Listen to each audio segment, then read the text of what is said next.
नमस्कार मित्रांनो, मी महाराष्ट्राचा छोटा पुढारी घनश्याम दरोडे आपला विदर्भ लाईव्ह मध्ये तुमचं मनपूर्वक सहर्ष स्वागत करतो. मित्रांनो, इलेक्शन चालू आहे आणि बघूया नेत्यांनी काय काय विकास केला. आता उमेदवार चर्चेत आहेत, उमेदवार मैदानात आहेत. नेमकं काय अजेंडा आहे, कुठल्या जोरावर मतं मागतायत, काय आश्वासन देत आहेत जनतेला, पहिली का नेते जे होते त्यांनी कामं केलेत का. आता आपण आहोत वाशिम मध्ये आणि वाशिमच्या शहरामध्ये आणि आपल्या बरोबर आहेत प्रभाग क्रमांकाचे 4 चे उमेदवार कुणाल अशोक हेडाक सर यांचं प्रथमतः मनपूर्वक आपला विदर्भ लाईव्ह मध्ये सहर्ष स्वागत करूया. सर, प्रथमतः तुमचं सहर्ष स्वागत. धन्यवाद सर. बर, यंगात काय सांगताय, जनतेमध्ये जात आहेत, काय आश्वासन देत आहे. खरंच मला पहिल्या वेळेस बीजेपीने तिकीट दिलेलं आहे प्रभाग क्रमांक 4 चे आणि याच्यानंतर मला म्हणजे तिकीट दिल्यानंतर जेव्हा मी प्रभागामध्ये पहिल्यांदा गेलो तर लोकांचा जे प्रतिसाद, जे म्हणजे प्रेम माझ्याकडे माझ्या प्रती होता ते बघून खूपच म्हणजे चांगलं वाटलं की बाबा पहिल्यांदा प्रभागामध्ये येऊनही एवढा म्हणजे आपुलकी लोकांनी दाखवली, हे बघून खूप छान वाटलं. आणि असं त्याच्यानंतर माझा हे परिवार झाल्यासारखंच मला एक मनात भावना येत आहे आणि यांच्यासाठी खूपच काहीतरी नवीन आणि खूप चांगलं करून द्यायची इच्छा आता मनात जागलेली आहे पूर्ण. नक्कीच कुणाल सर, तुम्ही एक यंग आज तरुणांचा आदर्श बनत चाललेला आहात.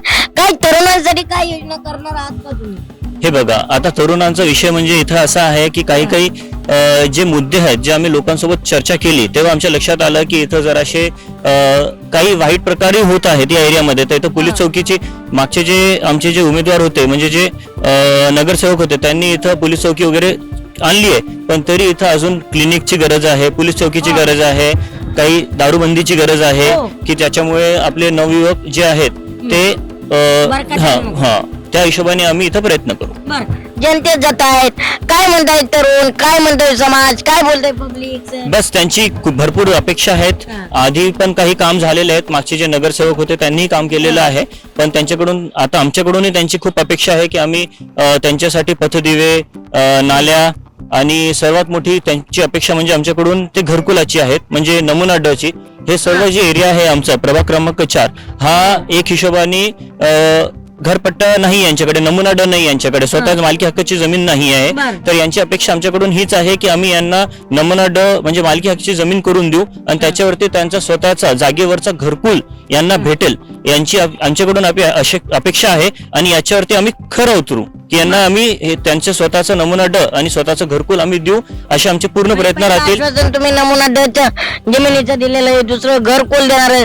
बरं, एकंदरीत बघताय राजकारणात यायचा अनुभव कसा आहे. अनुभव तर आमच्यासाठी असं कसं आहे, आमचा वारसा आहे. म्हणजे माझे वडील हे नगराध्यक्ष राहिलेले आहेत. 7.5 वर्ष अशोक हेडा हे माझे वडील नगराध्यक्ष होते. तर आम्ही हे जे राजनीती आहे हे खूप जवळून बघितलेली आहे. तर मला असं नाहीये की मी स्वतःचा अनुभव नाहीये, पण मी खूप जवळून हे सर्व गोष्टी बघितल्या. मी खूप जवळून सर्व गोष्टी बघितलेल्या आहे आणि त्यांचा वारसा पुढे न्यायचा याच्यासाठी मी पूर्ण प्रयत्न करणार आहे. बरोबर आहे, पण मतदारसंघात फिरताय, वाटतंय का विकास झालाय म्हणून मतदारसंघाचा. काही चांगला विकास केलेला आहे. मागचे जे आमचे नगरसेवक होते उमेश भाऊ मोहोळे आणि राहुल भाऊ तुपसांडे यांनी विकास केलेला आहे, पण त्यांच्याच विकासाला पुढे न्यायची आमची इच्छा आहे आणि आम्ही ते पूर्ण पुढे नेऊ. पण जर महायुती म्हणलं तर आता बघा, एकीकडे धनुष्यबाण आहे, एकीकडे बीजेपी आहे. मग काय वाटतंय का आपलीच माणसं आपल्या घात करतायत. नाही बघा, असं तर काहीच नाही. सर्व आपले जे उमेदवार आहेत ते आपल्या परी आपली मेहनत करायला लागले आणि आपले म्हणजे जे लोकांना टिकल्या तिथं फायदा झाला असता का बीजेपीला. हे बघा, फायदा तर झाला असता पण आमची सीटही कमी झाली असती बीजेपीची. तर त्या हिशोबाने जे आहे ते आता चांगलंच आहे. आणि तसं एक हिशोबाने धनुष्यबाण जे आहे त्याच्याकडे वरचं नगर अध्यक्ष पदाचे उमेदवार नाहीत. तर आम्हाला असं वाटते की ते एकजुटीने बीजेपीचे जे उमेदवार आहेत आपले अनिल भाऊ केंद्रे त्यांनाच मदत होईल असं आम्हाला म्हणजे अपेक्षा आहेत. पण जर नगराध्यक्ष पद त्यांनी उमेदवार दिला नाही हे मान्य, पण नगरसेवक दिल्यामुळे कुठेतरी आपलीच माणसं पडतायत का. काही होऊ शकते, पण बीजेपीचा जे लोकांचा जे विश्वास आहे बीजेपीवरती ते खूप मोठा विश्वास आहे आणि त्यांच्याकडे जे बीजेपीकडे जे लोकांचं बघण्याचा एक नजरिया आहे ते खूप वेगळा आहे. जास्तीत जास्त लोक बीजेपी मध्ये जोडायला लागलेत, त्यांच्या बीजेपी सोबत आहेत. तर मला नाही वाटत कुठं एवढा मोठा फरक पडणार आहे. बरं, एकंदरीत सर्वसामान्यांपर्यंत बीजेपी जाते का. आता तुमच्या विरोधकांनी टिप्पणी केली की बीजेपी हटाव देश बचाव. हे टिप्पणी फक्त यांच्याकडे कोणता दुसरा मुद्दा नाहीये इलेक्शन लढण्यासाठी. आमच्याकडे मुद्दे जे आहेत ते विकासाचे मुद्दे आहेत, यांच्याकडे मुद्दे जे आहेत ते असेच बीजेपी हटाव हे असे मुद्देच त्यांच्याकडे आहेत. आमच्याकडे जे मुद्दे आहेत ते विकासाचे, लोकांच्या जवळ जाऊन त्यांचे जी इच्छा आहेत ते पूर्ण करण्याची आमची इच्छा आहे आणि या इच्छेवर आम्ही लढा लागलो.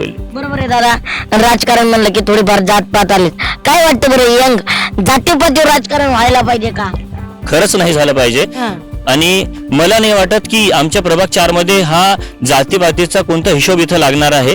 कारण इथं ते लोकांमध्ये ती भावनाच नाही. लोकांमध्ये एकच भावना आहे, ती आहे विकासाची भावना. आणि त्या परीस मला वाटते की बीजेपीचे आमचे दोन्ही उमेदवार अर्चनाताई खंदारे आणि मी, आम्हालाच लोक भरगच्च मताने विजय करतील आणि जातपात न बघता आम्हाला मतं देतील अशी आमची म्हणजे असं मला वाटते. एक नक्की सांगतो की राजकारण असतं, इलेक्शन जेव्हा प्रचार चालू असतो एक अहवाल द्यायचा असता. तुम्ही काय विकासाची आश्वासनं देताय की 5 वर्ष मला द्या, मी विकास करेल, काय अहवाल देताय? मी तर आत्ताच तुम्हाला सांगितलं की जसं नमुनाचा आमचा अहवाल आहे की ते आम्ही अहवाल नाहीये, तो आमची इच्छा आहे आणि त्याच्या आमचा हे ठामपणे आम्ही वचन देतो की ते आम्ही करू.